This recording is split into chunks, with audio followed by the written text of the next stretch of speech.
Hey guys, welcome back to the channel. Today I do have another financial video for you, and I wanted to mention that last year I had a series called How to Escape Poverty. It's been almost a year, maybe over a year now, that I've added anything to it, but I had a video on there as an intro and a video about emergency funds. Now, emergency funds are extremely important, but I would say they're the second most important thing to anything that you can do to get yourself out of poverty or just to work on your finances in general. Now, the reason that I come at this from the background of being in poverty is because my parents are both impoverished, and so therefore that's the way that I grew up. It wasn't until maybe midway through college that I really started to be able to turn my financial situation around, and I even got to the point during the last 2 years of school that I didn't have to take out any more student loans, and I was able to just pay my way as I went. So I am slowly turning the boat around here, and that's what a lot of these videos are about. They're about my journeys, the lessons that I've learned along the way, and I don't want you guys to have to do that by trial and error. You can learn from what I learned. So today, I'm going to talk about assets versus liabilities, and that's sort of a hard term to describe, but I'm going to try. Because I think that most Americans grow up thinking that assets are things that you own. Like your house, your car. Maybe you have a boat, maybe you have, I don't know, maybe expensive items you inherited. And some of those things could be considered assets. But I think most people don't think about them in quite the right way. So about, let's say 6 years ago when I was in college, I read a book that completely changed my entire way of thinking about money. And I would recommend this book. It's called Rich Dad, Poor Dad. It's by Robert Kiyosaki. And this is not a sponsored video, but if you read nothing else, at least read the chapters in here about assets versus liabilities. Because I'm going to explain it simply, but of course he goes into more depth with it. And if you do nothing else on your journey to getting out of poverty, financial independence, anything money related that you do, that book, if you do that one thing and realize the difference between an asset and a liability, it will completely change your financial situation. Just give it time. It will. Okay? This is more important than an emergency fund or anything else. And somehow, it's something that other people who are involved in the finance industry, Dave Ramsey, Susie Orman, all those people, they ignore.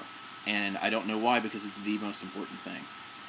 So, most people think that their house or their car is an asset. And that's not the right way to look at it. Now, maybe your car is an asset. Maybe you drive for Uber and you make money that way.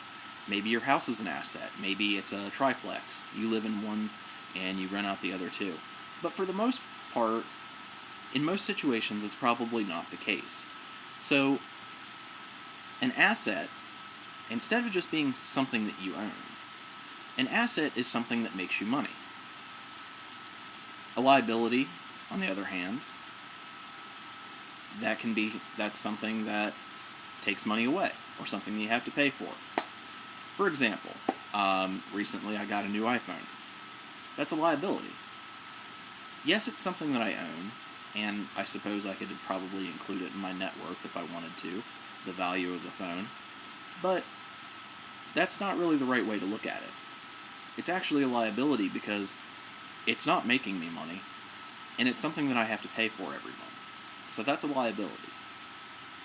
So, when you change this way of thinking, when you start thinking of assets as things that make you money, and liabilities as things that cost you money or take money away from you,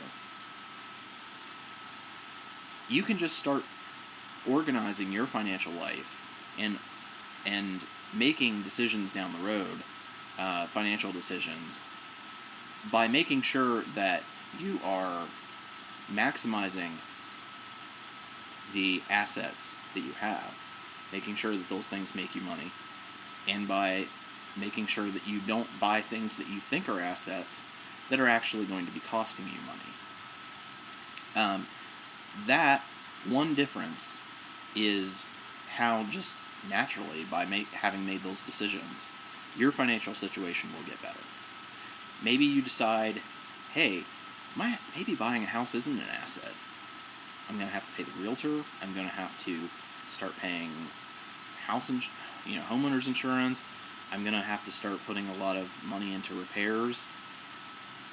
Maybe you decide to rent instead because you realize that house is going to be a liability to you instead of an asset. Or maybe you go the other direction with it. Maybe you buy that house and you rent rooms out of it so that whatever you're paying and all those expenses, you're bringing in more income from that possession than you are the liability that it creates. And in that case, it's an asset. Whether it has rental units or you rent out or you put it up on Airbnb, whatever you do, you can turn anything into an asset if you just find a way to make it work for you and make money for you.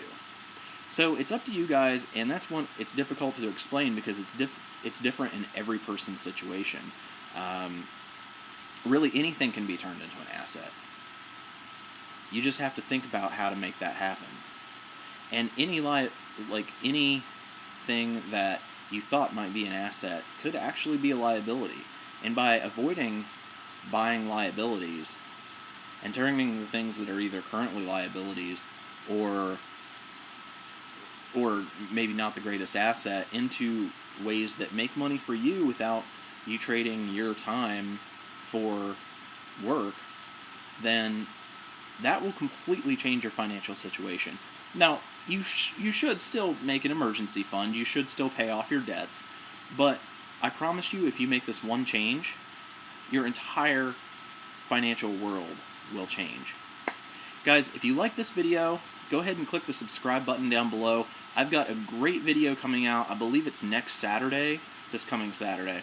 And you guys are going to love it. I'm going to be doing more financial videos and maybe some other side videos throughout the week. I hope you guys like this video. I will continue this series on how to escape poverty and things that I've learned down the road. Again, if you haven't subscribed yet, go ahead and click subscribe below. And down in the description, I'll have my Twitter contact information if you want to follow me there. Sometimes I'll tweet out asking for ideas for videos, things like that.